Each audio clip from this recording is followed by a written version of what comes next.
સૌ પ્રથમ ભોજનના દાતા 1,11,111 શ્રી પ્રતાપભાઈ એબલભાઈ મોરી પરિવાર પીપળી 1,01,111 રૂપિયા સ્વર્ગસ્થ મણિશંકરભાઈજી ઉપાધ્યાય પરિવાર, એમાં જેકુરબેન કરુણાશંકર ઉપાધ્યાય પરિવાર અમારા મુંબઈના પંડઘટ એ સાડી સ્ટોર એ પરિવાર તરફથી 1,01,111.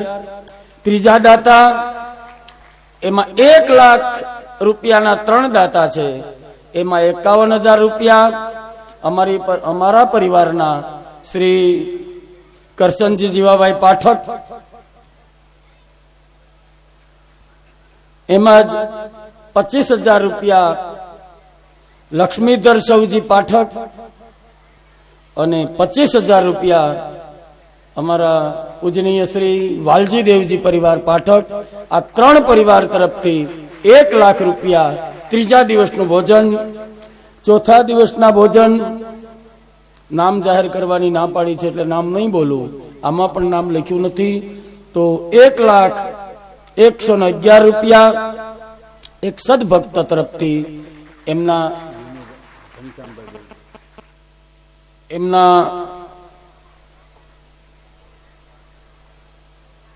ઘનશ્યામભાઈ પરિવાર એના દ્વારા એ આવેલા છે, પણ એ નામ બોલવાના નથી. 1,01,11 રૂપિયા આપણા ગામના મિસ્ત્રી પરિવાર. જય હો જય હો. મિસ્ત્રી પરિવારમાં સ્વર્ગસ્થ મેઘજીભાઈ સિદ્ધિભાઈ પરમાર, પ્રેમજીભાઈ સિદ્ધિભાઈ પરમાર અને કુરજીભાઈ સિદ્ધિભાઈ પરમાર, આ 3 ભાઈઓના પરિવાર તરફથી અમે જયારે મુંબઈ એક મીટિંગ કરી ત્યારે એક જ મીટિંગમાં પહેલો ધડાકો જો કોઈ કર્યો હોય તો આ મિસ્ત્રી પરિવાર છે. 1,00,000 રૂપિયા શ્રી પુરુષોત્તમ નથુભાઈ પરિવાર અને ભાઈજી પ્રાગજી પરિવાર, આ પરિવાર તરફથી 1,00,000 રૂપિયા. મીટિંગ થઈ ત્યારે બધાએ એમ કહ્યું કે ભાઈ એટલો મોટો ટાર્ગેટ તો અમે નાના માણસો કેમ પહોંચ્યું, 10 જણાનું ગ્રુપ બનાવો. અને ત્યારે એક 10 જણાનું ગ્રુપ બન્યું. એના નામ બોલું છું: લખુભાઈ ભીખાજી ખસિયા, મેઘાજી અમરાજી પરમાર, વિજયસિંહ કરશનભા બાંભણિયા, રૂપલબેન મુંબઈ, પ્રવીણભાઈ શંખવી મુંબઈ, ગોપાલસિંહ વિજુભાઈ ખસિયા, આશીષભાઈ ઘનશ્યામભાઈ મકવાણા, જસવંતરાય કલ્યાણજી ઉપાધ્યાય, નરભેરામ ગંગાધર ઉપાધ્યાય, બળવંતરાય પુરુષોત્તમ ઉપાધ્યાય અને દીપકસિંહ અનુભાઈ મકવાણા, આ 10 મેમ્બરો થઈ અને 1,00,000 રૂપિયા ભોજનના દાતા. પ્લસ આમાં 2 વ્યક્તિ અમારી થોડી કંકોત્રી છપાવવામાં મિસ્ટેક થઈ ગઈ. ખેર પણ કોઈ ઉપાધિ કરવાનું નથી. જસવંતરાય કલ્યાણજી ઉપાધ્યાય અને નરભેરામ ગંગાધર ઉપાધ્યાય, આ 2 પરિવારે ભોજનમાં જ નામ લખાયું છે, છતાં આપણે કંકોત્રીમાં લખાઈ ગયું છે. પણ ક્ષમા કરે, એના માટે કોઈ ઓબ્જેક્શન કઈ છે નહીં. પણ આ 10 માંથી 8 જણાએ પોથી પણ લખાવી છે, એ ખૂબ ખૂબ ધન્યવાદને પાત્ર છે. અને 8મા દિવસના ભોજનના દાતા છે આપણા. હું અહીં આવ્યો સેકન્ડ ટાઈમ ત્યારે આપણે ગેલુભાઈ મને મળવા માટે આવ્યા. મને કહે, શાસ્ત્રી તમે આવ્યા પણ મારે પૂછવું છે. મને કે તમને બોલો ને શું કહું છું. મને કે આમ ઈચ્છા તો હતી ઘણી બધી, પણ એના હૃદયની ઉર્મી જે બોલ્યા, આ બધું છે ને અંદરથી નીકળે. અમુક વાતો છે ને અંદરથી આવે. મૂંઢિયા ગુમડાની રૂજ, ટાઢિયા તાવની ટાઢ અને દિલની દાતારી એ અંદરથી આવે. એ કોઈ કે તો ન આવે ભાઈ. એમ એની અંતરની ઉર્મી જે મારી આગળ રજૂ કરી. શાયદ હું કદાચ એ ઉર્મી અહીં બોલી નહીં આપું, પણ એને મને કીધું કે મારી એક ઈચ્છા હતી, એ ઈચ્છા તમે કયો હું પૂરી કરું. ભાઈ તમારી ઈચ્છા હોય, પણ હવે ઘણી વખત અમારે એમ થાય કે આટલો બધો મોટો નાનો માણસને ભાર ક્યાં દેવો. પણ એણે એના પરિવારની સાથે બેસી અને નક્કી કરી લીધું. એવા ઘેલુભાઈ રામભાઈ ગોહિલ તરફથી 8મા દિવસનું 1 લાખનું ભોજન. ખૂબ ખૂબ બધાઈને ધન્યવાદ. આ બાપુ છે ને અહીંથી જોવે છે બધું, જેણે જેણે આપ્યા છે ને એ બધાને નિરખે છે. ખૂબ ખૂબ તમને બાપુ એની ચેતના આશીર્વાદ આપશે. આવો આ પોથીના યજમાનોને પણ ખૂબ ખૂબ ધન્યવાદ કે જેણે પોતાની ઘણી બધી કિંમતો, ઘણો બધો સમય. અરે અમારા મુંબઈ વાળાને એટલાથી આવવું એટલે બહુ, છતાંય તે ઘણા બધા મુંબઈના માથા હું વાળું છું અહીંથી. ખૂબ ખૂબ બધાનો આભાર કે અહીંયા આવી અને આ સત્કાર્યમાં આપે ભાગ લીધો. અને ભગવાને આપ્યું છે ને તો આપતા જજો ભાઈ. બ્રાહ્મણનો દીકરો તો કા માગે ને કા મગવે. અમારા બ્રાહ્મણનું કામ શું? કા માગે ને કા મગવે, બીજું કાંઈ અમે કરી ન શકીએ.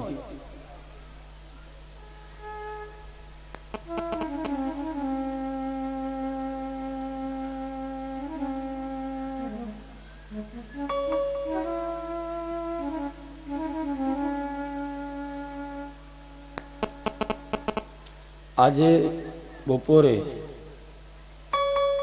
આપણે ખાઈ પીને થોડા ફ્રી થઈ જઈ એ પછીથી આપણે પ્રોગ્રામ અહીંયા મંડપમાં આયોજન રાખ્યું છે રાસ ગરબાનું. આ 2-4 દિવસથી બહેનો બધા મને 2-3 જણા કહેતા હતા કે આવું કંઈક કરો ને સારું થયું. તમે કીધું, નતર મારે કેવું જ તું આજે કે ભાઈ આવું કંઈક કરજો એમ. તો આજ રાતના આજે આ રાસ ગરબા. અને પછી એક મારી ઈચ્છા પોતાની કહી દઉં તમને. આપણા ગામના લોકલના ભજન ઘણા વર્ષથી મેં સાંભળ્યા નથી. તો પેલા તો મને બરોબર યાદ છે કે આપણે ખાટુભાઈ ને ભીમભાઈ ને દેહા કાકા ને એ ઓલો રામસાગર ને તબલા, બીજી કઈ માથાકૂટ નહીં હો, ખાલી રામસાગર ને તબલા. અને હાવ દેશે. અને હું તમારી હારે આવી, ગાતા નથી આવડતું પણ સાંભળતા આવડી. એક દિવસ બાપુ આપણે એનો પ્રોગ્રામ રાખવાનો, આપણા લોકલ ગામના. જયારે ભાઈ ફીટ બે ત્યારે કાર્યકર ભાઈઓ મનુભાઈ, અનુભાઈ, મુજાભાઈ આનું ગોઠવી દેજો એક. અને ભાઈ જેને ગાતા આવડે ને એ શરમ રાખ્યા વગર આવજો, આપણે બાપુને સંભળાવવાના છે.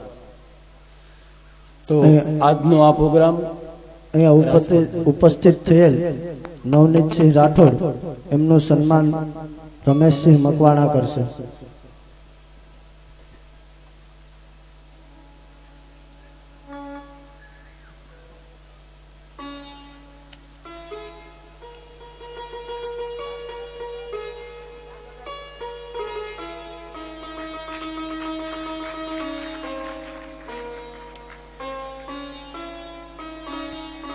અને આપણા એક વાત કહું, આપણા ગામમાં ભાઈ શીખ ગયા પ્રકાશભાઈ, એ પકા ઈ નામે જ ઓળખાય. ગામમાં ધૂનનું મંડળ છે કે નહીં બેનું? આ તો એ બેનુંના ધૂનનો પ્રોગ્રામ આવતીકાલ બપોર પછીથી કોઈ હવે 4 દી કોઈ ઘેરે જવાનું જ નથી. 2 કલાક જમ્યા પછી અહીં ભગવાનની સામે બેનોના ધૂનનો કીર્તનનો પ્રોગ્રામ આવતીકાલ બપોર પછીથી રહેશે. એટલે આપણે 3 વાગ્યાથી 5 વાગ્યા સુધી એ બહેનોનો પ્રોગ્રામ રહેશે. અને બધાએ બહેનોએ અહીં સંકીર્તન કરવા ભગવાનની સામે આવવાનું છે રોજ. ધન્યવાદ. આવો હવે કઈ છે નહીં, કથા ભૂયો જાઉં પાછો.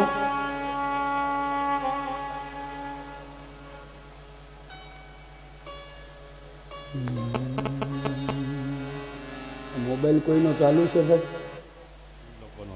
તમારો હોય તો તમે ઘડીક એને સાયલેન્ટ કરજો. આ ટક ટક ટક મિનિટમાં થાય ને.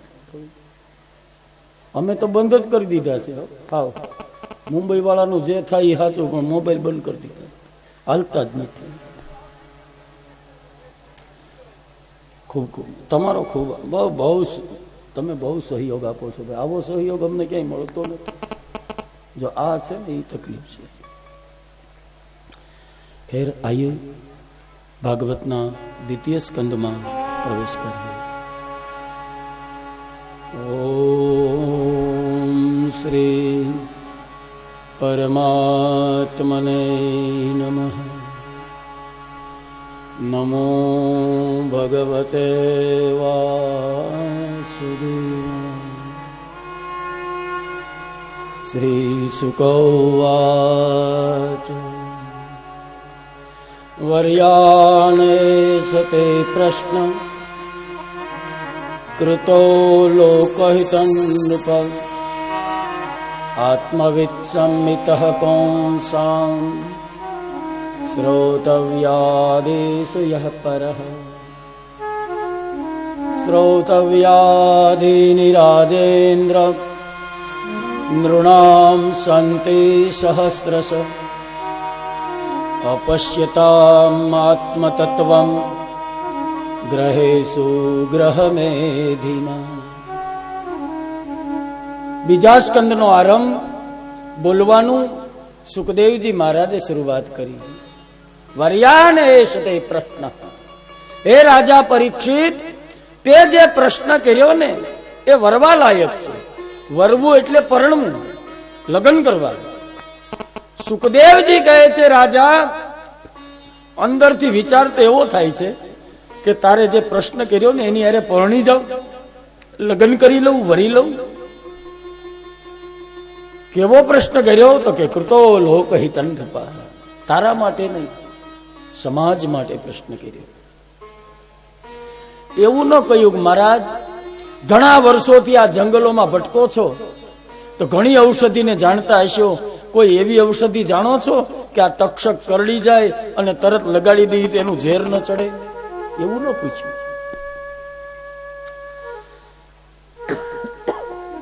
પ્રશ્ન એવો કર્યો કે મહારાજ એવો બતાવો કે 7મા દિવસે મરી જવાનું માણસ એ શું કરે તેને મરણનો ભય ન સતાવે. રાજા, આ દુનિયામાં સાંભળવાનું તો ઘણું છે,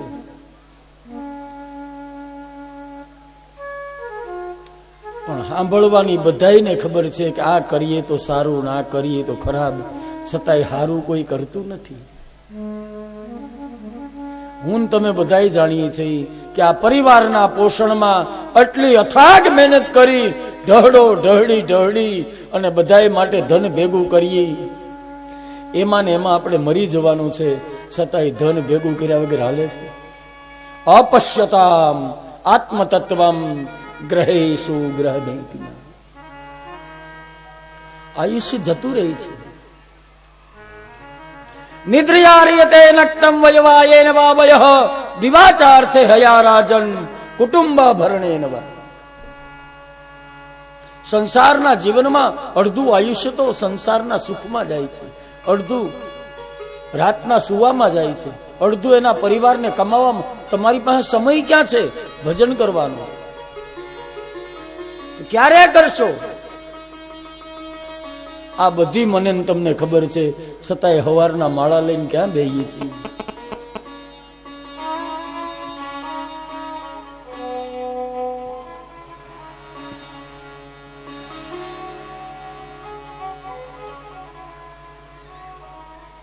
માટે રાજા તને કહું છું, તસ્માત સર્વાત્મના રાજન હરિ સર્વત્ર સર્વદા શ્રોતવ્ય કીર્તિતવ્યશ્ચ સ્મર્તવ્ય છેચ્છતાવયમ. હે રાજા, એને મળવા માટેના ઘણા બધા સાધન છે. સ્મર્તવ્ય, ખાલી સ્મરણ કર્યા કરો તોય ભગવાન મળે. એનું કીર્તન ગાઓ તોય ભગવાન મળે. એની પૂજા કરો તો પણ ભગવાન મળે. માનસી કરો તો મળે અને ષોડશોપચાર કરો તો પણ મળે. કેવલ કિતના ભાવ है वो जरूरी है. કેટલો ભાવ એ બહુ જરૂરી છે. નાભાજી માનસી પૂજાના ઉપાસક, 5 વર્ષનો નાભાજી હતો ને ત્યારે નાભાજીના મા બાપ અકાળ પડ્યો, દુકાળ પડ્યો, ક્યાંય ખાવાનું કે કાંઈ પીવાનું ન મળે. એ 5 વર્ષનો આંધળો નાભાજી, એના મા બાપ થાકી ગયા કે હવે આને ભગવાનને ભરોસે છોડી દો. એ 5 વર્ષના આંધળા નાભાજીને એના મા બાપે જંગલમાં છોડી દીધો. આંધળો નાભાજી એક ઝાડ નીચે ઉભો છે. આંધળો છે, ક્યાં જાય?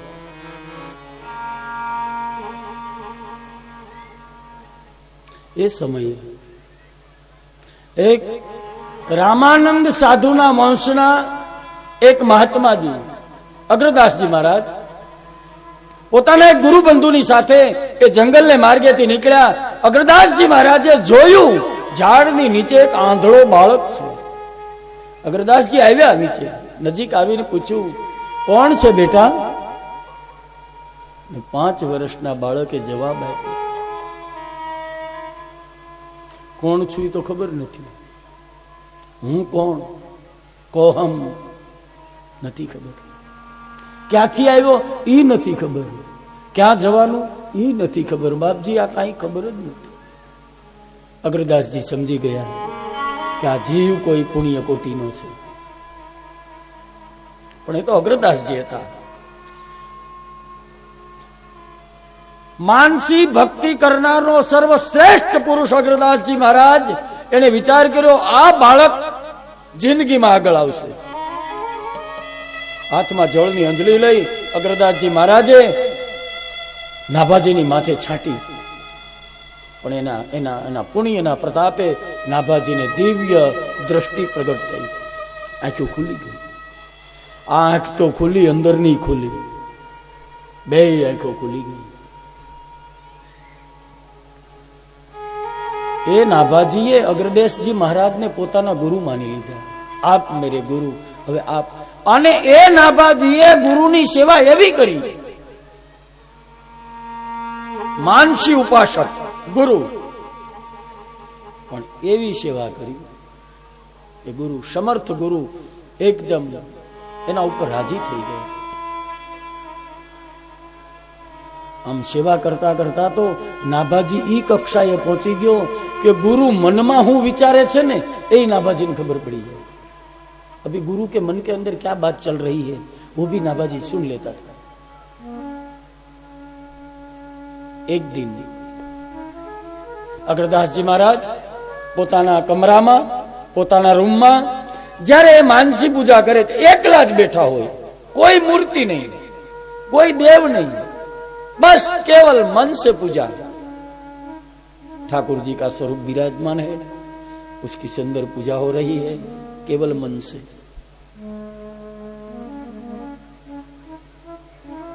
ये पूजा चलती थी. मानसी सेवा में सुंदर स्नान करवाया, अच्छी तरह से श्रृंगार किया, तिलक भी किया ठाकुर को. खुद के हाथ से गूंथ के एक माला बनाई पुष्प की. वो माला बना के जब ठाकुर जी को अर्पण करने गए उसी समय एक घटना हुई. ए समय एक घटना एवी घटी कि अग्रदास जी नो परम शिष्य, परम भक्त, परम चेलो वाणवटू करी दरियाई मार्गे पोतानो धंधो कमावा माटे जतो तो दरिया में तोफान लाग्यु जबरदस्त. अग्रदास जी पूजा करे, आ पेला नाभाजी त्यारे पंखानी व्यवस्था नथी એટલે અગ્રદાસજી માથે એક કપડું બાંધેલું, એ કપડામાં લાકડી અને લાકડીના દાંડાની સાથે એક દોરી બાંધેલી. નાભાજી બહાર બેઠા બેઠા દોરી ખેંચે એટલે પેલું કપડું હલે અને પોતાના ગુરુને હવા લાગે. આ વ્યવસ્થા.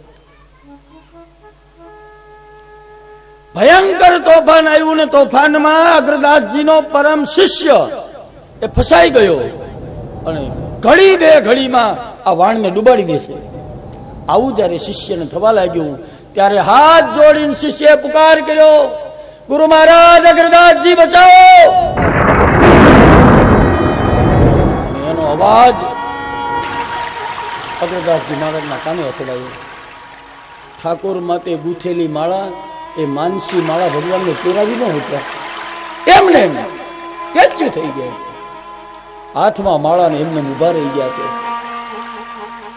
આ ગુરુના મનની વાત નાભાજી સાંભળી ગયો બહાર. કહો મારા ગુરુ મૂંઝાણા છે અત્યારે. અને ઠાકોરને નાભાજીએ પ્રાર્થના કરી, હે પ્રભુ, મેં મારા મન, વચન અને કર્મથી મારા ગુરુની જો સેવા કરી હોય તો આ સેવાનું હું પુણ્ય આપું છું કે મારા ગુરુનો શિષ્ય તોફાનમાં ફસાણો છે એ હમણાં ને હમણાં મુક્ત થાય. જ્યાં સંકલ્પ કર્યો તોફાન શાંત. નાભાજીએ જોઈ લીધું તોફાન શાંત છે અને નાભાજીએ બહારથી બૂમ મારી, गुरु महाराज तूफान शांत हो चुका है, ठाकुर को माला पहना दो.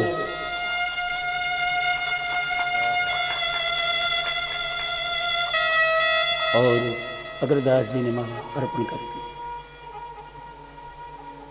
પછી તો અગ્રદાસજી એની ઉપર એટલા ખુશ થયા, બેટા તું એટલું બધું જાણી ગયો, હું તો અંદર બેઠો છે, પેલો બહાર તોફાનમાં છે, મારા મનની વાત તું એટલી બધી જાણ્યો. જા બેટા, હું તને આશીર્વાદ આપું છું. અને બેટા મારી એક ઈચ્છા છે નાભાજી, મારી એક ઈચ્છા છે કે સતયુગમાં, દ્વાપરમાં, ત્રેતામાં ઘણા સંતો મહાત્માઓ થયા, એ બધાયની આપણા શાસ્ત્રોમાં કથાઓ લખાણી છે, પણ કળિયુગમાં કોઈ સંતોના વર્ણન થયા નથી. નાભા બેટા, હું તને આશીર્વાદ આપું, એ સંતોના ચરિત્ર તું લખ. બોલે હું તો જન્મથી આંધળો હતો ગુરુ મહારાજ, હું તો ક્યાંય ભણ્યો નથી. ગુરુ મહારાજે કહ્યું, અગ્રદાસજીએ, બેટા જા, હું આશીર્વાદ આપું છું, જે સંતનું ચિંતન કરીશ ને એ સંતનું આખું જીવન ચરિત્ર તારી સામે આવી જશે. અને ગુરુ મહારાજની કૃપાથી નાભાજીએ એ સંતોના ચરિત્ર લખ્યા. જે સંતના, કળયુગના સંતો, એ જે સંતોના નામ નાભાજી જોયે ને તો આખું એનું દિવ્ય ચરિત્ર આમાં આગળ આવી જાય. અને એ ચરિત્રની કથા નાભાજીએ ગ્રંથમાં લખી છે. એ ગ્રંથનું નામ છે ભક્તમાલા. ક્યારેય પણ તમને અવસર મળે, હિન્દીમાં લખેલી છે, ગુજરાતીમાં હજી બહાર પડી નથી. ભક્તમાલ આ ગ્રંથ, એમાં કળયુગના તમામ ભક્તોના વર્ણન. માનસી સેવા. भक्ति भक्त भगवंत गुरु, भक्ति भक्तवंत गुरु चतुर नाम वपु एक, तीन के पद वंदन करू, नासे विघ्न अनेक, तीन के पद वंदन करूं, नासे विघ्न. આવી ભક્તિનો મહિમા આ ભાગવતમાં સુખદેવજી કહે છે, રાજા પરીક્ષિત બતાવ્યો છે, આ ભક્તિને માર્ગે તું ચાલીશ ને એટલે ભગવાન તારું કલ્યાણ કરશે. મોતથી ભરવા, મોતના ભય રાખવાની આવશ્યકતા નથી, ભગવાનને ભજવાની આવશ્યકતા છે.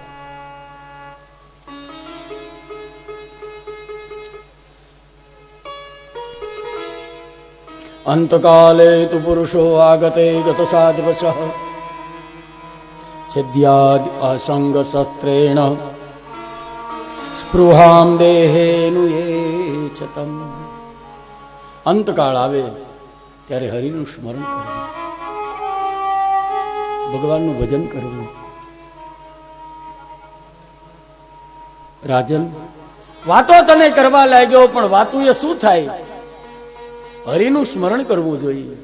સુખદેવજી મહારાજે एक अध्याय में मंगलाचरण करूं, अद्भुत मंगलाचरण है, लेकिन समय की कुछ पाबंदी के हिसाब से केवल ये मंगलाचरण को हम वंदन करेंगे. एक श्लोक लेंगे. किरात हूणांघ्रि पुलंग पुलंकषाम आभीर शंका यवना खसादय, ये च पापा यदुपाश्रया श्रया, तस्मै सुभद्रस्रवसे नमो नमः. ते पुरुषाय भूयसे सुदत भवस्थान निरोध લીલયા. પોતાની નિરોધ શક્તિ વડે કરી જે સંસારનું સંચાલન કરનાર ઈશ્વર, એને હું વંદન કરું. જે કિરાતને ત્યાં, ભીલને ત્યાં, આહિરને ત્યાં, આશંકને ત્યાં, હુણને ત્યાં, યવનને ત્યાં કોઈ પણ પ્રકારનો સંકોચ વગર પહોંચવા વાળા પ્રભુના ચરણમાં સુખદેવજી કહે છે હું વંદન કરું છું. હરિ દોડીને આવે ક્યાં? તો કે આ બધાની જેમ જે બોલાવે એને ત્યાં.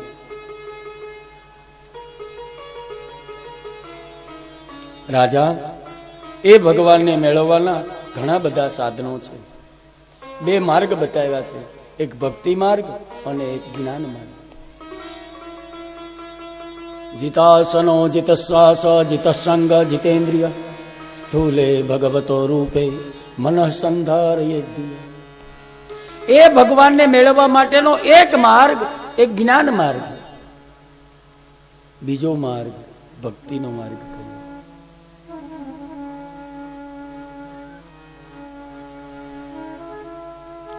ભગવદ ગીતામાં 12મો અધ્યાય ભગવદ ગીતાનો, એમાં અર્જુને એક પ્રશ્ન કર્યો ભગવાનને, હે ઠાકોર, તમે આ ભક્તોની વાત જે અહીં ભાગવતમાં બતાવ્યું એ ગીતામાં બતાવ્યું છે. હું અનુસંધાન એટલે કહું છું કે આ કથા તમને થોડી સમજાય. ભગવાન તમે એમ કહો છો કે મારા બે દીકરા, મારા બે ભક્ત, એક સગુણ ઉપાસક અને એક નિર્ગુણ ઉપાસક. તો ઠાકુર એક વાત બતાવું, આ બે દીકરામાં તમને વાલો કોણ? નિર્ગુણ ઉપાસક વાલો કે સગુણ ઉપાસક? સગુણ સાધક જે તમારી મૂર્તિને લઈને રોજ પૂજા કરે, તમારી વગર એની હાલે નહીં, આવો તમને ગમે? કે જંગલમાં જઈ અને કોઈ પણ પ્રકારની મૂર્તિ નહીં, કેવળ તારા પાતાલ મેતસ્ય હિપાદ મૂલમ તથાતલમ વૈ પુરુષસ્ય જંગે, કેવળ બ્રહ્માંડ યથા બ્રહ્માંડે તથા પિંડે, આનું ધ્યાન ધરનારો તમને ગમે? આમાં વાલો કોણ તમને? ભગવાને કહ્યું, અર્જુન, પાગલ જેવો પ્રશ્ન કર્યો છે. એક માને બે દીકરા હોય, એ બે દીકરા વાળી માં, એને એક 5 વર્ષનો ને એક 10 વર્ષનો, એ બે દીકરાની માને એને પૂછો કે આ બે માંથી તને કયો વાલો? એ માનો જવાબ શું હોય? એ એમ કહે છે કે મને તો બે વાલા, આ તો મારી બે આંખો છે. હા, કદાચ માની ક્રિયામાં ભેદ લાગે. માં એની ક્રિયામાં આપણને મને ને તમને ભેદ દેખાય. બે છોકરાને, એક એક્ઝામ્પલ, કે બે છોકરાને જમવા બેસાડ્યા માઈએ, બે બેટા બેસી જાઓ, હું ગરમ ગરમ રોટલી આપતી જાઉં તમને. પણ નાનો દીકરો 5 વર્ષનો છે, એને 3 જ રોટલી આપે. મોટો 10 વર્ષનો છે, એને 5 રોટલી ખવડાવે. આપણે કહે, અરે વાહ, આગળ તો માં કહેતી હતી બે હરખ્યા, અને 1 ને 3 ને 1 ને 5. એની ક્રિયામાં ભેદ છે, પણ એને ખબર છે કે નાના દીકરાને 3 રોટલી જ અપાય, એને 5 ખવડાવું તો એને અપચો થાય. પણ માં એવો વિચાર કરે, નહીં, મારે તો બે હરખ્યા, 2 ને 3, તો મોટો દીકરો ભૂખ્યો રહે. એને 5 જોઈ 5 ખવડાવવી જ પડે. નાના ને 3 જોઈ 3 ખબર. એની ક્રિયામાં ભેદ દેખાય, એના ભાવમાં કોઈ ભેદ ન હોય. એમ ઈશ્વર જ્ઞાન માર્ગના ભક્તને અને ભક્તિ માર્ગના ભક્તને એની ક્રિયામાં ભેદ લાગે, એના ભાવમાં કોઈ ભેદ નહીં. चाहे वो ज्ञानी हो चाहे वो भक्त हो, लेकिन दोनों का मार्ग, ज्ञान मार्ग है कठिन है, भक्ति मार्ग है સહેલા है. સહેલો ભક્તિ માર્ગ. શા માટે? એ બે માર્ગ ને બતાવ્યું. જ્ઞાન માર્ગ છે, એમાં ભક્તએ ભગવાનનું ધ્યાન રાખવાનું. ભક્તિ માર્ગ છે, એમાં ભગવાને ભક્તનું ધ્યાન રાખવાનું. યાને એક બિલાડીના બચ્ચા જેવો છે અને એક વાંદરીના બચ્ચા જેવો છે. આ બંનેને તમે જોયા છે. વાંદરી પોતાના બચ્ચાને પોતાને આમ ચીટકી ગયું હોય અને વાંદરી એક ઝાડથી બીજે ઝાડ કૂદે, પણ વાંદરી એના બચ્ચાને ન પકડે, ઓલું બચ્ચું એને પકડી રાખે. એ કૂદીને જાય ત્યારે જો બચ્ચું પડી જાય તો એમાં ભૂલ માની નથી, એમાં બચ્ચાની છે. એ બચ્ચાએ એની માને છોડવું ન જોઈએ. એ જ્ઞાન માર્ગ, પ્રાણાયામની સાધના છે. જીતાસનો જીતશ્વાસ જીત સંગ જીતેન્દ્રિય સ્થૂલે ભગવતો રૂપે મન સંધારયે દિયા. આ પ્રાણને ધીરે ધીરે ઉપર લઈ જવો, એ પ્રાણને ધીરેથી ટકાવવો, વળી પાછો ધીરે ધીરે. એમાં જો કઈ ભૂલ થઈ ગઈ અને પ્રાણ બ્રહ્મરંધ્રમાં લાગી ગયો તો માણસ મરી પણ જાય, ખતમ હો જાતા है. તો અગર એમાં કઈ ભૂલ થાય તો એ ભૂલ ભગવાનની નહીં, આપણી ભૂલ. अब देखो भक्ति मार्ग બિલાડીના બચ્ચા જેવા. બિલાડી એના બચ્ચાને એવું સાંભળ્યું છે, મેં તો જોયું છે અહીં ગામડામાં, જે મોઢાથી બિલાડી શિકાર કરે એ જ મોઢાથી પોતાના બચ્ચાને ઉપાડી એક ઘરેથી બીજે ઘેર, બીજે ઘેરથી ત્રીજે ઘેર, એમ હાથ ઘર ફેરવે ને ત્યારે આંખું ખુલે. પણ જે મોઢાથી શિકાર કરે એ જ મોઢાથી બચ્ચાને પકડે, પણ એનો દાંત એના બચ્ચાને વાગે નહીં. કદાચ એ બિલાડી બચ્ચાને પકડે ને પેલું બચ્ચું આમથી આમ થવા માંડે ને તો બિલાડી પાછું એકવાર નીચે મૂકી દે, પાછું એને બરોબર કરીને પકડે. ભક્તિ માર્ગમાં ભક્ત આડાવળો થાય તો ભગવાન એકવાર મૂકીને પાછો પકડે એને. ક્યાં જાય છે ભલા? બોલો રાધે રાધે. રાધે રાધે. આવી કથા છે બીજા સ્કંદની. કોઈ સ્ટોરી નહીં, કેવળ જ્ઞાન. પ્યોર બાસુંદી, નો ખમણ ઢોકળા, નો ભજીયા, નહીં પાત્રા, ખાલી જ્ઞાનની વાતો કરવાની.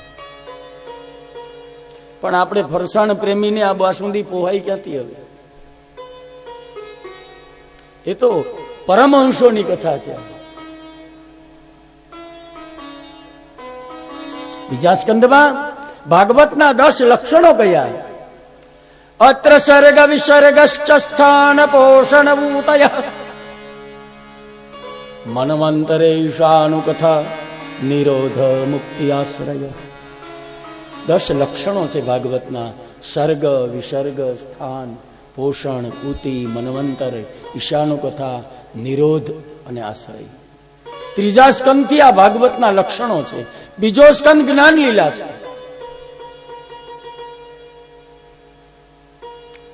છેલ્લે નારદજીને ભગવાને ચતુશ્લોકી ભાગવત કહ્યું એ વાત કહી. જ્ઞાનમ પરમ ગુહ્યમ મે યજ જ્ઞાનમ મદ્વયમ. જે પરમ ગુહ્ય જ્ઞાન, હે નારદ, જેમ મને બ્રહ્માએ કહ્યું એ હું તને કહું છું, એમ ચતુશ્લોકી ભાગવતનું જ્ઞાન કહી શ્રીમદ ભાગવતના द्वितीय स्कंद ने विराम है.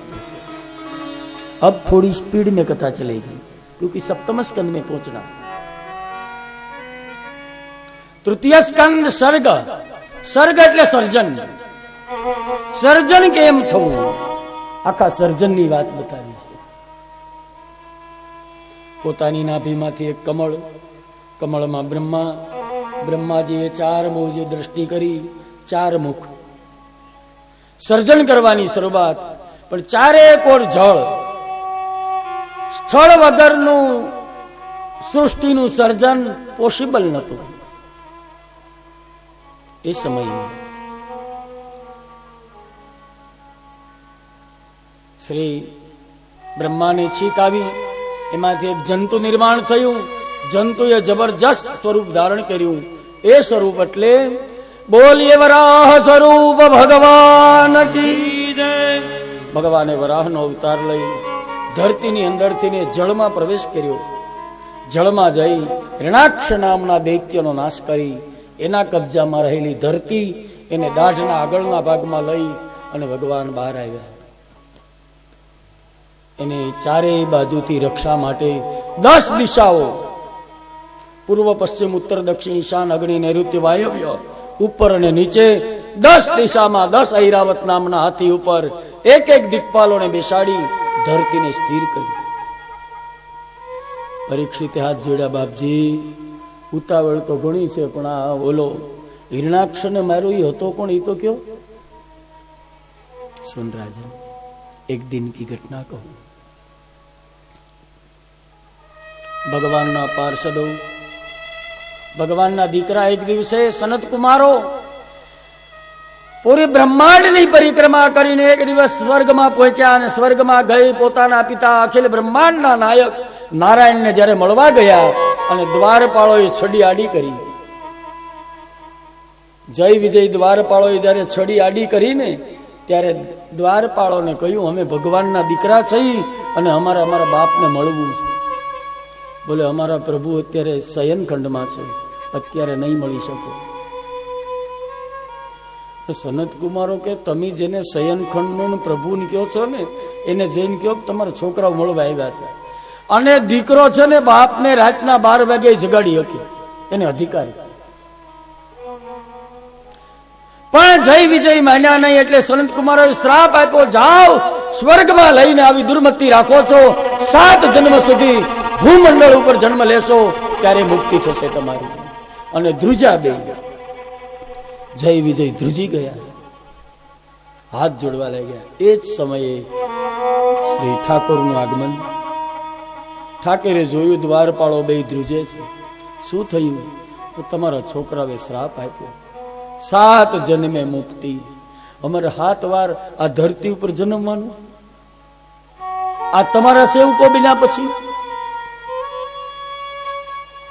ભગવાન કે હવે શું થાય? શ્રાપ તો દેવાઈ ગયો છે, હવે એમાં કઈ ફેરફાર નહીં થાય, પણ કઈક કરો. ત્યારે શ્રી ઠાકોરે કહ્યું, એક કામ કરો, એક રસ્તો બતાવો. વેર ભાવથી ભજન કરો ને તો 4 જન્મે મુક્તિ, ભક્તિ ભાવથી ભજન કરો તો 7 જન્મે. બે ભાઈ નક્કી કરી લીધું જય વિજયે કે ભલે ભગવાન અરે વેર રાખવું પડે મંજૂર છે, પણ 7 વાર જન્મ લેવો મંજૂર નથી. 4 જન્મે મુક્તિ થાય એવું કરો. તો ઓલા કે આ 7 જન્મનો હરાપ આપ્યો એનું 7 અવતાર લેવા પડશે.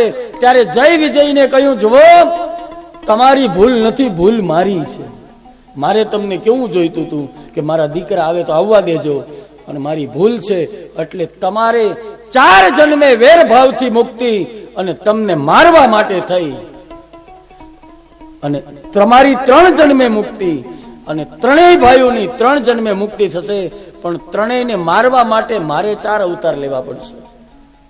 એટલે શ્રાપની વેચણી કરી જય વિજય એની 3 જન્મે મુક્તિ, અને એને મુક્ત કરવા માટે શ્રી ઠાકોર અવતાર લેશે.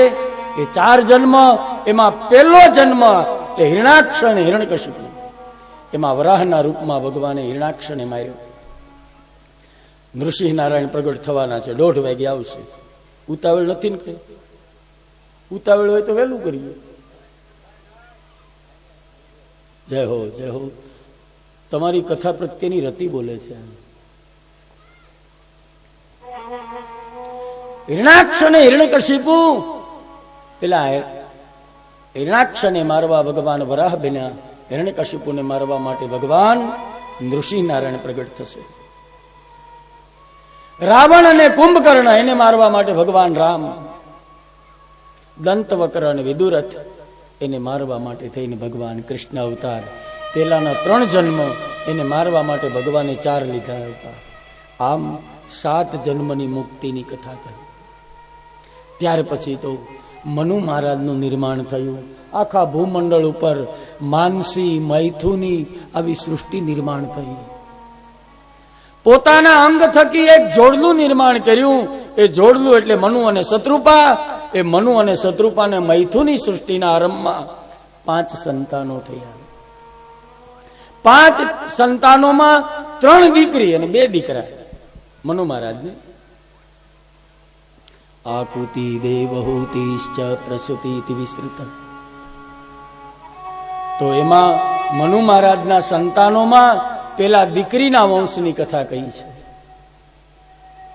આકુતિ રુચય પ્રાદાદિ ભાત્રમતી નૃપ પુત્રિકા ધર્મવાશ્રિત્ય સતરૂપાનુમોદિત. આકુતિ નામની દીકરી રુચિક ઋષિને પરિણાવ્યા. એમાં એક કન્ડિશન હતી. એ કન્ડિશનનું નામ હતું પુત્રિકા ધર્મ. પુત્રિકા ધર્મ એટલે મનુ મહારાજે કહ્યું કે મારી દીકરી પરણાવું પણ મારે ત્યાં સંતાન બીજું નથી, દીકરો નથી, એટલે આ દીકરીથી દીકરો જન્મે એ તમારે મને આપી દેવાનું. આનું નામ છે પુત્રિકા ધર્મ. બીજી દીકરી કરદમને પરિણાવ્યા, જેનું નામ હતું દેહુતી. એ દેહુતીને ત્યાં ભગવાન કપિલના સ્વરૂપમાં પ્રગટ થયા. બોલે મહારાજ આમ નહીં, થોડુંક તે વાત કરો, આમ હાવ ભાગ્યા જાય એમ થોડું હાલશે. બ્રહ્માજી આવીને કરદમને કહ્યું, બેટા આજથી ઘણા સમય પછી મહારાજ મનુ એની દીકરીને લઈને તમારી પાસે આવશે ને, ત્યારે તમારે એનું પાણી ગ્રહણ કરવાનું છે. તમારી જેવો સંત જ્યારે સંસારી બનશે ને, ત્યારે સંસારીને ત્યાં કંસારી આવવું પડશે. જરૂર કરીશ, પણ એના માટે મારે તપ કરવું પડે. અને આ દુનિયામાં પહેલો પુરુષ એવો નીકળ્યો કે જેને સારી પત્ની મળે એ માટે તપ કર્યું. દીકરીઓ તો હારો મૂર્તિઓ મળે એ માટે તપ કરતી જ હોય, પણ અત્યાર સુધી કોઈ પુરુષે તપ કર્યું કે મને હારી કન્યા મળે? નહીં. એ તપ એટલે નથી કરતા કે સામે પક્ષ બધા હારા જ હોય છે, અને ઓલ્યું એ તપ કરવું પડશે, કારણ કે આમાં ઘણા મગમાં કવડું નીકળે છે ભાઈ. દીકરીએ તપ એટલે કરવું પડે કે આ ભરોસા વગરના, અને તમારે તપ નથી કરવું પડતું એટલા માટે કે એક માનું સ્વરૂપ લઈને આવે છે.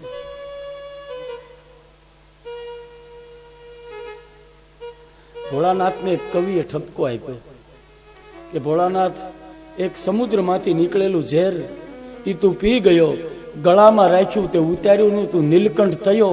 પણ હે ભોળાનાથ, આવ્યો અમારા સૌરાષ્ટ્રમાં દુનિયાના ઝેર પી ગયું, એટલે બેનું એ પેર ગળામાં નથી રાખતું, એ પેટમાં ઉતારી અને જિંદગી કાઢી નાખે. ભોળાનાથ, તારી કરતા તો અમારી સૌરાષ્ટ્રની જનતા.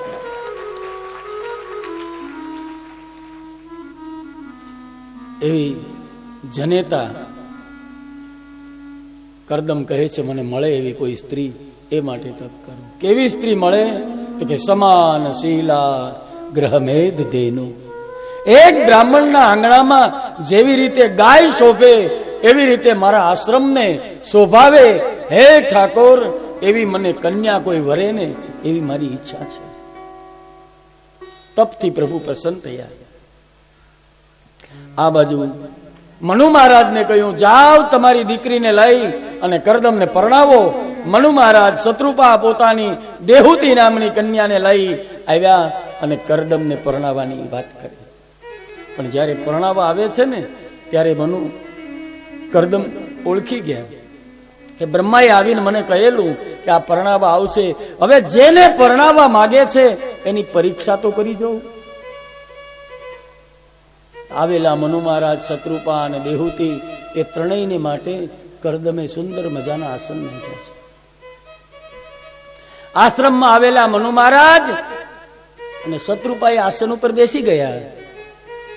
પણ આવેલી દેહુતીએ વિચાર કર્યો કે મારા મા બાપ આ પુરુષની સાથે મને પરણાવવા માંગે છે, હવે એણે પાથરેલા આસનની ઉપર બેસીશ ને તો મેં એની સેવા લીધી કહેવાય. હજી તો લગ્ન થયું નથી, કઈ નક્કી થયું નથી. જો નહીં બેસું ને તો ઋષિના આસનનો તિરસ્કાર કર્યો કહેવાય. પણ એ તો મનુ મહારાજની દીકરી હતી ભાઈ. આસનની બાજુમાં બેસી પોતાનો જમણો હાથ આસન ઉપર મૂકી દીધો, આસનનો સ્વીકાર પણ કર્યો અને આસનનો તિરસ્કાર પણ ન કર્યો. આ જોયું જયારે કરદમે, ત્યારે ઓળખી ગયા કે નહીં, મારા માટે યોગ્ય પાત્ર છે, આને પરણી જવાય. આવું પાત્ર મળે ને પરણી જવાય. ઘણા એમ કે લગ્ન કરાય કે ન કરાય, એ તો લકડ કા લાડુ હે, ખાયા વો ભી પસ્તાયા, નહીં ખાયા વો ભી, જે ખાઈ લીધા એ દુખી છે, નથી ખાધા એ લાઈનમાં ઉભા છે. ક્યારે ઘોડે ચડી રેવા દે, આમાં મજા નથી. સંસાર સંન્યાસ સર્વથા સુખ, એ સુખી હશે, બાકી તો દુખી છે એ ભાઈ બધા. કબીર પાસે એક જુવાન ગયો, કબીરને કહ્યું લગ્ન કરવું કે ન કરવું? પરણું કે ન પરણું? કબીર કહ્યું બેસે. કબીરે બૂમ મારી, સાંભળ્યું? સાંભળ્યું કોઈનું નામ નથી, પણ એક આપણા કાઠિયાવાડનો શબ્દ છે. પુરુષ સાંભળ્યું એમ કે એટલે 65 બાયું બેઠી હોય એમાંથી એની ઘરવાળી જ ઊભી થાય. એનું નામ સાંભળ્યું ન હોય. બોલ્યો કે સાંભળ્યું એટલે ઈ જ ઉભા થાય. કબીરના પત્ની ઘરમાંથી બહાર આવ્યા. બોલો હુકમ કરો. બોલે એક કામ કરો, દીવો લઈ આવો ને. દીવો લઈ આવીને બાજુમાં માચીસ પણ આપજો. માચીસ પણ આપી. કબીરે દીવો પેટાવ્યો. ઓલાને કહ્યું સમજાણું કઈ? ઓલા યુવાને કહ્યું મેં તમને પ્રશ્ન કર્યો લગ્ન કરાય કે ન કરાય? આ દીવો પેટાવ્યો, ગૂંચવાણું અમુકું, સમજાણું કઈ નહીં. નહીં કઈ ન સમજાણું, કઈ નહીં. કબીર પાછો અવાજ કર્યો, સાંભળ્યું? બોલો આ દીવો લઈ જાઓ. દીવો લઈ ગયા. હવે સમજાણું? બોલે હવે ઉલટું ગૂંચવાણું. આ હું દીવો મગાવ્યો, હું પેટાવ્યો, વળી પાછો હું મોકલાવી દીધો, કઈ ન સમજાણું. કબીરે કહ્યું બેટા આવું પાત્ર મળે ને તો પરણી જવું. ધોળે દિવસે દીવો મગાવ્યો, પેટાવ્યો, છતાં એને પ્રશ્ન ન કર્યો આપણે મગાવી જો જઈ કોક દી. આ ધોળે દીએ દીવા તમારું આંખું ફૂટ્યું છે, આ ટાણે શું કરવો છે દીવો? બેહો ઘડી. આવું પાત્ર મળે ને તો પરણી જવાય, લગ્ન કરાય.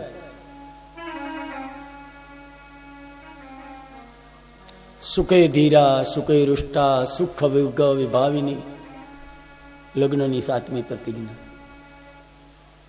જેને ફેરા ફેર્યા હોય ને અગ્નિને, એમાં 7મી પ્રતિજ્ઞામાં કહ્યું કન્યાએ કે સુખે ધીરા, તારું સુખ હશે ને ત્યારે હું ધીરજને ધારણ કરીશ.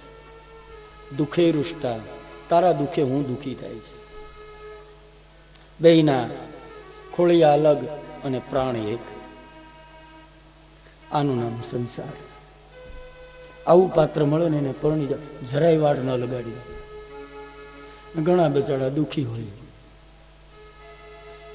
ગાડીના પૈડા, એક સાયકલનો ને એક ઘોડાગાડીનો, આમથી આમ થતું પૂરું કરી દે પછી. એમ તો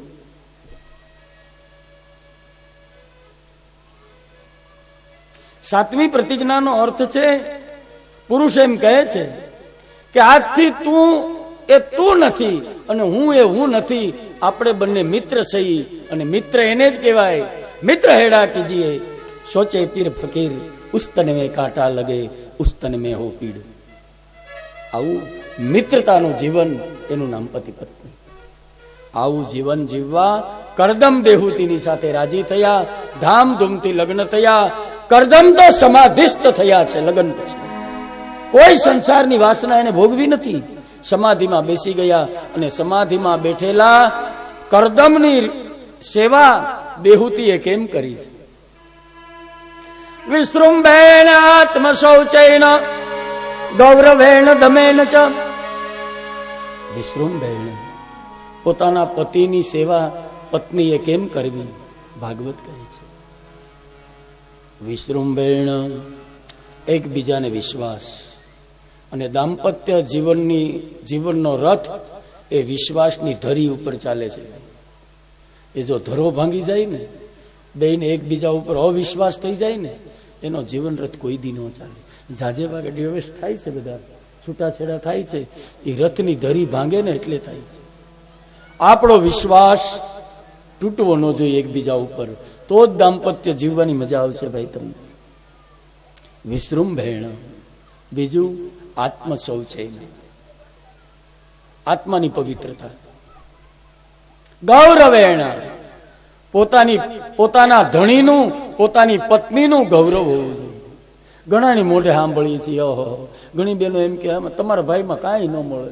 હવે તારો ધણી છે, આ ન બોલાય. તારે ગૌરવ હોય, પતિનું ગૌરવ, એમ પત્નીનું ગૌરવ હોય. 5 માણસ બેઠા હોય ને આમ એવું બોલતો હોય, ઓલાને એમ થાય ગાળો આને ઘેર છે એવું આપણે ઘેર કેતી થાય. આમ તમે જુઓ આગળ કોફી બનાવીને લઈ આવે, તમે પીતા રહેશો.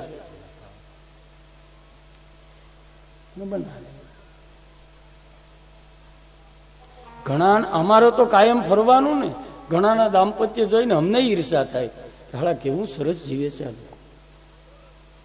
અમારે તો ખાવાનું ઘેર ન હોય. એક ભાઈએ મને કહ્યું, મને કે આપણે તો ઘેર ખાવું ને ઝેર ખાવું. મને ઘેર હોય તો ખાઈ ને.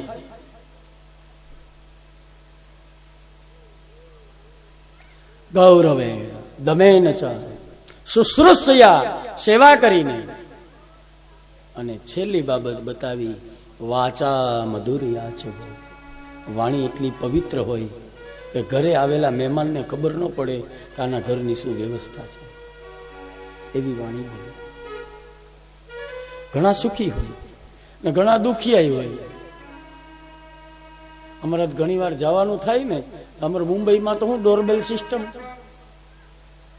ડોરબેલ વગાડ્યો છે છગનભાઈ, તો છગનભાઈ ના ભાગ્ય હારા હોય તો એને હારું મળ્યું હોય છે. પણ ઘણા છગનભાઈ ને મોડું મળ્યું હોય ને, એ આમ આખો દરવાજો ન ખોલે, ઓલી બારી ખોલે. કોણ? છગનભાઈ છે નથી, દરવાજો બંધ કરી દો. તો અમારે ક્યાં જિંદગી કાઢવી? ત્યાં વિચાર એ આવે, અમારે સગનાનું શું થતું હોય છે બસાડાનું. અમારે તો કલાક આવ્યા ધડાકો સાંભળ્યો.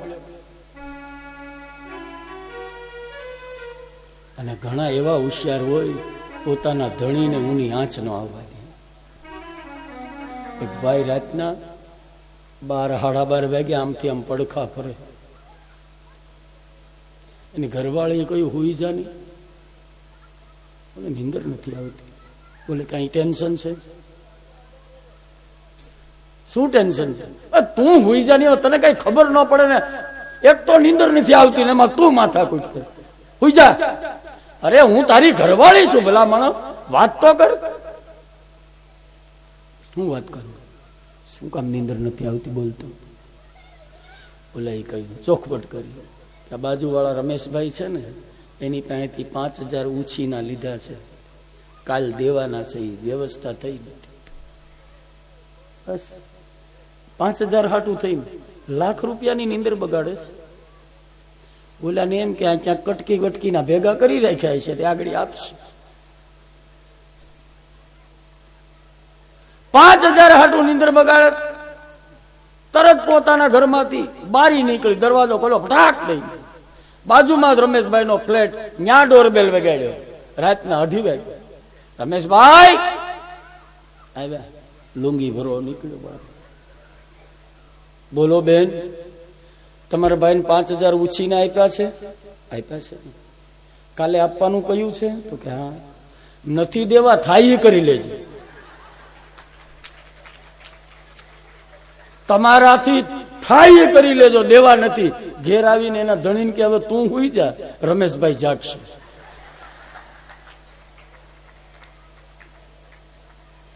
વાચા મધુરિયા છે, વાણી એવી બોલે.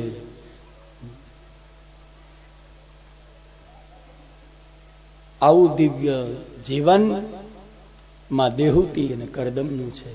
સુંદર મજાનું તપ કર્યું, પ્રભુ પ્રસન્ન થયા. એક સંતાનની અપેક્ષા છે પ્રભુ, જરૂર પધારી. એક સંતાનની અપેક્ષાથી તપ કર્યું. 9 દીકરી જન્મી. 9 દીકરીના જન્મ પછી કરદમ કહે છે મારે હવે સંન્યાસ લેવો છે. બોલે એક દીકરો. ફરીથી તપ કર્યું, હરિપ્રસન્ન થયા. બેએ પ્રાર્થના કરી, પ્રભુ આપની જેવા સંતાનની અપેક્ષા છે. ભગવાન કહે તમારા તપથી પ્રસન્ન થયો છું, મારી જેવો દીકરો તો ક્યાં ગોતવા જાઉં, હું પોતે તારે ત્યાં દીકરો બનીને આવીશ.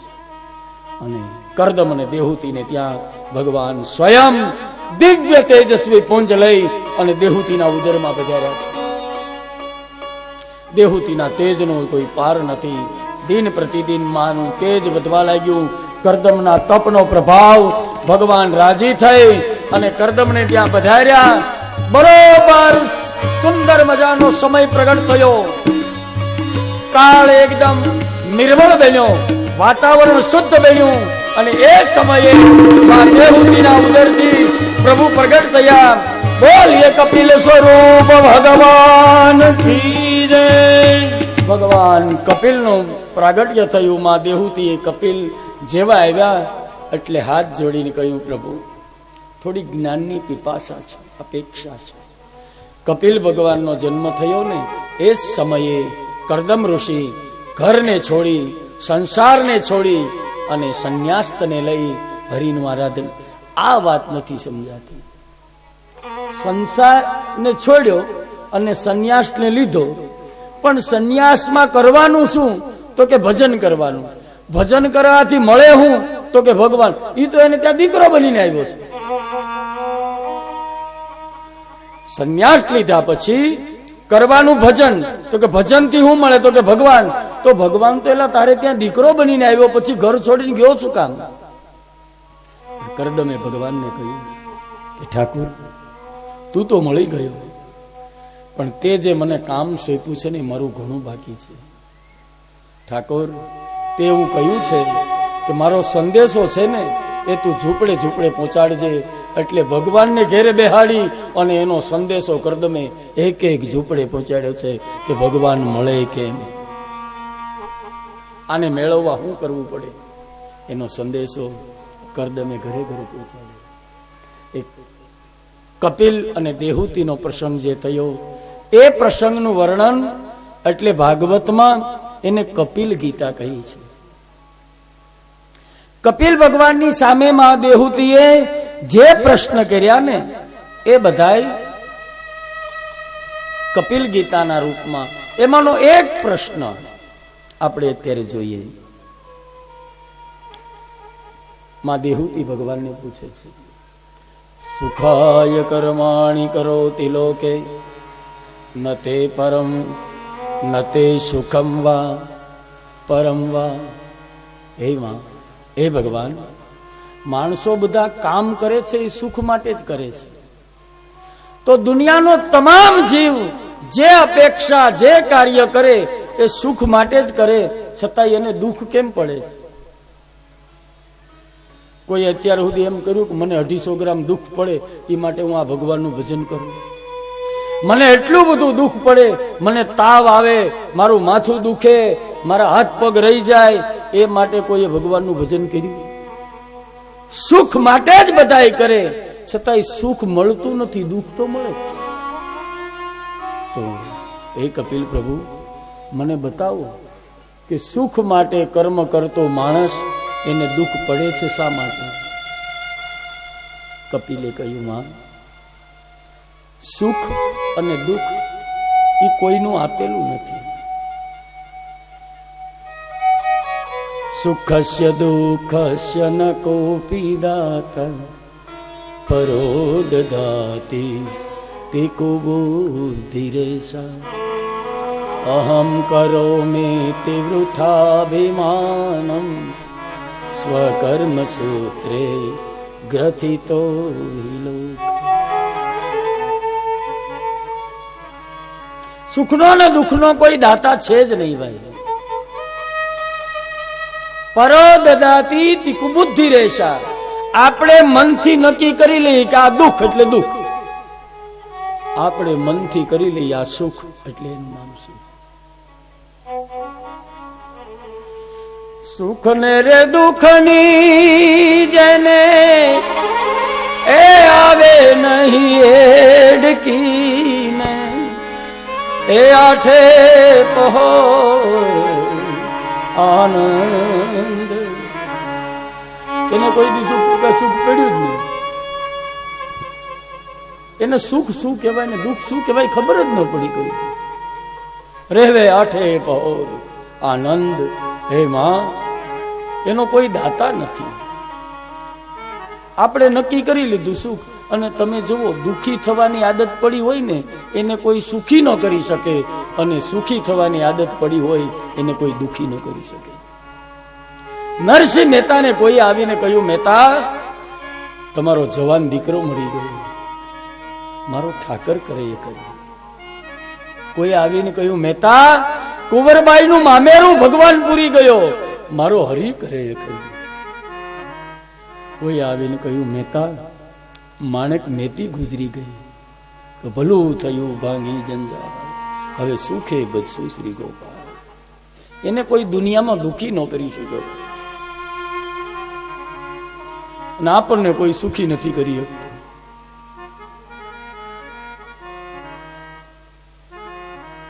ઊંચી ગાદીએ શેઠ બેઠા હતા અને કોઈ પૂછ્યું, શેઠ કેમ હાલે ધંધા પાણી? બોલો રોટલા કાઢીએ છીએ. અડધા ગામના રોટલા એકલા કાઢતો હોય, પણ છતાંય કે હું રોટલા કાઢીએ છીએ.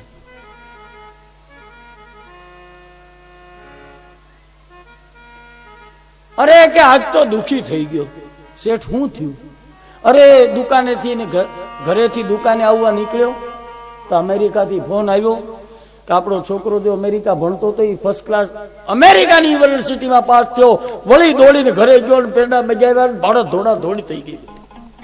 ત્યાંથી આવીને પાછો દુકાને આવ્યો ત્યાં વળી ફોન આવ્યો સામે વેવાઈ વાળાનો કે તમે નાના છોકરાનું નક્કી કરવાનું કહેતા હતા, આપણા જન્માક્ષર મળે છે ને આપણું નક્કી.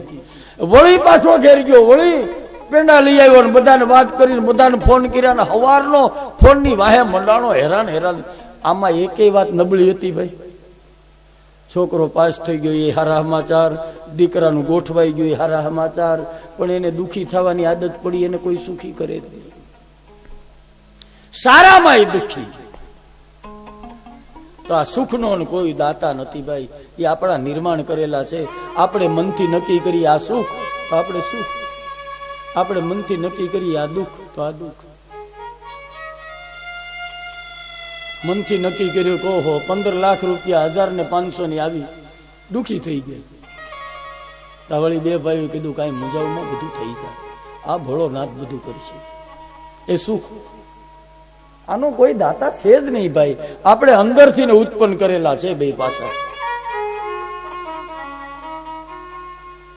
એ બેની ચર્ચા થઈ, એને કપિલ ગીતા કહી. કપિલ ગીતાના આખ્યાનને કહી ભાગવતના 3ય સ્કંદને વિરામ આપ્યો. 4થો સ્કંદ 4 પ્રકરણ, ધર્મ અર્થ કામ અને મોક્ષ. ધર્મ પ્રકરણ, ધર્મ એટલે આપણી ફરજ.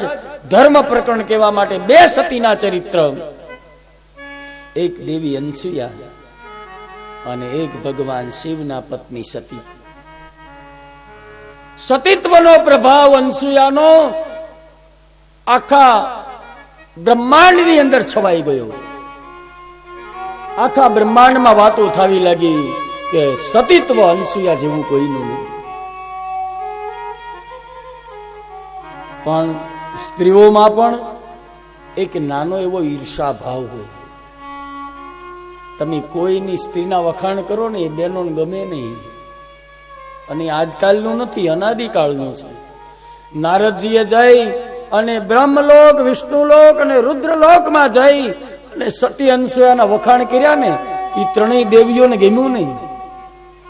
પાર્વતીને ન ગમ્યું, બ્રહ્માણીને ન ગમ્યું, લક્ષ્મીજીને ન ગમ્યું કે આવું અમારી કરતા પવિત્ર આ એટલા મોટે ઉપર બેઠા છે. નારદ તું કે બોલે હા માં, અનસુયા તો અનસુયા છે. અને નારદજીને ગયા પછી પોતાના ધણીને બોલાવ્યા. ધણી અહીંયા આવો. આવલો નારદ કહેતો તો સાચી વાત છે. નારદ કે સાચું, તો હવે પરીક્ષા કરવા તમારે જવું પડશે, હાલો. બ્રહ્મા વિષ્ણુ મહેશે કહ્યું ઈ ધંધો નથી કરવાનો. કઈ વાત સાચી છે, પણ ઈ ધંધો કરવાનો થતો નથી. બોલે કયું ને કરવાનું છે એમ? તો હારા હારાની મૂછુના લીંબુ તૂટી ગયા ભાઈ. બ્રહ્મા વિષ્ણુ મહેશે માનવું પડ્યું છે. ઠીક, હવે તમે કયો છો, પરિણામ સારું નહીં આવે. બોલે વો દેખા જાયેગા બાદ में, અભી આપ જાઓ. 3 દેવતાઓને ભિક્ષા માંગવા માટે અત્રિના આશ્રમમાં અનસુયાને ત્યાં મોકલ્યા. ભવતી ભિક્ષાં દેહિ, સાધુના વેશમાં. અત્રિ મહારાજ તો આશ્રમમાં છે નહીં, અનસુયાજી બિરાજમાન હતા. અનસુયાજી થાળ લઈને આવ્યા. લો મહારાજજી. 3 દેવતાએ કહ્યું આમ નહીં, ભિક્ષા તો અમે તો અઘોરી સાધુ, વસ્ત્રના આવરણ વગરની ભિક્ષા ચાહીએ. દેવી મૂંઝાણ. એક પતિવ્રતા ધર્મ એ નિભાવી રહ્યા છે. જો આવેલા પુરુષોએ યાચના કરી એ પ્રમાણે ભિક્ષા આપવા જાય તો પોતાનો પતિવ્રતા ધર્મ તૂટે, અને જો ભિક્ષા ન આપે તો પોતાનો ગૃહસ્થ ધર્મ તૂટે. બે ધર્મ તૂટવાની એની ઉપર બેઠા છે. પણ એ તો અનસુયા હતા. પોતાના પતિ જે ઠાકોરની પૂજા કરે છે એના શરણમાં જઈને બેસી ગઈ અનસુયા. અહીં ઠાકોર, મન વચન ને કર્મથી મેં મારા પતિ સિવાય કોઈ પર પુરુષનું જિંદગીમાં ક્યારેય ધ્યાન ન ધર્યું હોય, તો આ મારા પતિનું કમંડળ છે ને એમાંથી જળની અંજળી છાટું આવેલા સાધુ બાળક બની જવા જોઈએ. હે મારા નાથ, એટલી કૃપા કરજે, મારી ઇજ્જત વાંચવજે. અને લીધું કમંડળ હાથમાં, જળ લઈને ત્રણેયની ઉપર છાંટ્યું. નાના નાના બાળકો બનાવી દીધા. હવે ભિક્ષા આપવા જાય તો ભિક્ષા લેવા વાળું કોઈ નથી. હવે એટલા હું ભિક્ષા લેવાના. ત્રણેયને તેડીને પોતાના પારણામાં ઉડાડ્યા. અને માં અનસુયા એના હાલડા ગાવા લાગી. પછી અત્રી મહારાજે આવીને પૂછ્યું, દેવી આમ? બોલે, આ ત્રણ મહાત્મા આવ્યા હતા, પણ હવે એની યાચના હતી, હું પૂરી ન કરી શકી, એટલે એ બાળક બની ગયા છે. કઈ નહીં, આપણે ક્યાં સંતાન છે, આપણા દીકરાઓ. હવે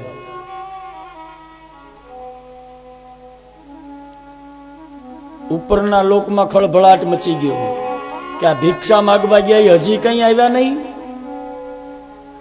નારદનું આગમન થયું અને કહ્યું કે 25 વર્ષ પછી આવશે. અરે નારદ? હા. બોલે કેમ? બોલે એટલા બનાવ્યા છે ને, હવે મોટા થતા વાર લાગશે. 25 વર્ષ રાહ દેખો. ત્રણેય દેવીઓએ કહ્યું, નારદ, એક દીની વાત થાય છે, 25 વર્ષ કાઢવા કેમ? બોલે હું શું કરું, આ તમારા કર્યા તમને નડ્યા. નારદ, તારી પાસે કઈક રસ્તો હોય, રસ્તો બતાવ. આવો મારી સાથે. ત્રણેયને સાદા સ્ત્રીઓના વેશમાં પહેરાવી અનસુયાના આશ્રમ આવ્યા. ભવતી ભિક્ષાં દેહી. देवी भिक्षा याचना के लिए आई, मांगो क्या चाहते हो. પારણું આમ ઓસરીમાં હતું ને, એટલે ત્રણેય દેવીઓએ કહ્યું, આ છોકરાઓને લેવા આવ્યું છે. અચ્છા, આને એટલા શું કરશો? બોલે એ મોટા હતા એટલા તમે બનાવી દીધા છે. અચ્છા, એ મોટા આવ્યા એ તમારે હગા થાય છે કઈ? ત્રણેયના શરમથી માતા ઝૂકી ગયા અને કહ્યું, હા દેવી, સગા થાય છે. શું સગા થાય? ત્રણેય દેવીઓએ કહ્યું, નામ ન લેવાય ને એવા સગા છે.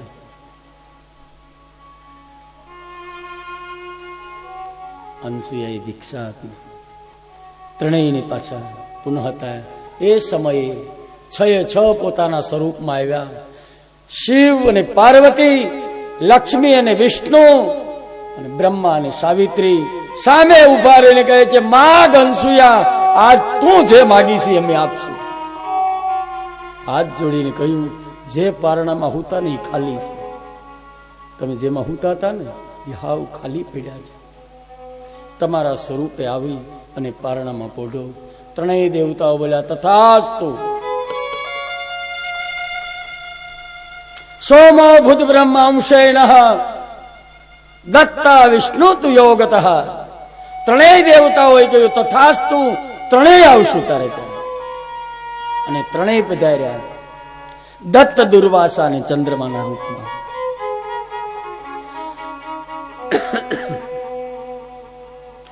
ભગવાન બ્રહ્મા ચંદ્રમાના રૂપમાં અત્રિ અને અનસુયાને ત્યાં આવ્યા. દત્ત છે એ વિષ્ણુના અંશથી આવ્યા અને દુર્વાસા એ શિવના સ્વરૂપમાં આવ્યા. એ ત્રણેય સ્વરૂપ એક થયા એટલે ત્યાં દેવતાઓએ જય જયકાર કર્યો. બોલીએ ગુરુ દત્ત ભગવાન. ગુરુ દત્તાત્રેયના અવતારની કથા કહી. બીજી સતીના ચરિત્રમાં શિવને ત્યાં સતી આવ્યા એની કથા. દક્ષ પ્રજાપતિ 3 મનુ મહારાજની કન્યા, એમાંની એક કન્યા પ્રસૂતિ એ દક્ષ પ્રજાપતિને પરણાવ્યા. દક્ષ પ્રજાપતિની ત્યાં એક દીકરી થઈ, એનું નામ સતી, અને સતી નામની કન્યા શિવને પરણાવવામાં આવ્યા છે. એક દિવસે શિવ અને સતી બેઠા છે. સતી ભગવાન શિવની કથા સાંભળે. એ સમયે આકાશ માર્ગેથી વિમાન નીકળ્યા. દેવીનું ધ્યાન કથામાંથી વિમાનમાં ગયું અને શિવને પૂછ્યું, ભગવાન, આ દેવાંગનાઓ બધી તૈયાર થઈ વિમાનમાં બેસીને ક્યાં ચાલી? ભોળાનાથે કહ્યું, કથા સાંભળો ની, વિમાન તો નીકળ્યા જ કરે આવા. બોલે, ના ના, સુંદર તૈયાર થઈને દેવાંગનાઓ જાય છે, બતાવો ને. ત્યારે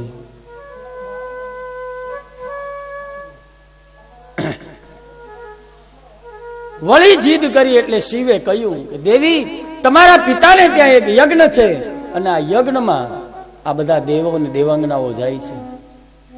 અને સતીએ કહ્યું, તો હાલો આપણે તૈયાર થાવ, વિમાન બોલાવો.